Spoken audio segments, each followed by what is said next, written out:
কি অবস্থা সবার? আশা করি সবাই ভালো আছেন। তো আমরা বাঁশবাড়িয়া সমুদ্র সৈকতে অপেক্ষা করতেছিলাম ফেরির জন্য, যাবো সন্দ্বীপ। তো অবশেষে ফেরির দেখাও পাইলাম, ফেরিও আসতেছে। আমরা ফেরিতে উঠবো অল্প কিছুক্ষণের মধ্যে।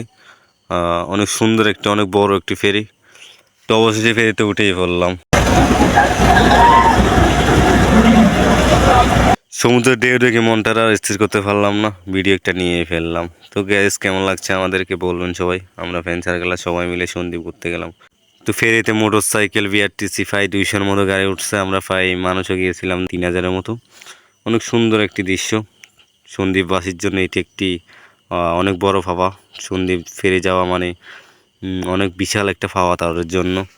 অনেক মানুষ হাজার হাজার টাকা খরচ করে ফেরি দেখতে আসছে সন্দ্বীপ থেকে। তো এছাড়া হচ্ছে গুপ্তছড়া ঘাট সন্দ্বীপ। অনেক মানুষের ভিড় এখানে মেলার মতো। সুন্দর লাগছে সন্দ্বীপ। আপনারা আসবেন এখানে। ভিডিওটি দেখার জন্য ধন্যবাদ সবাইকে।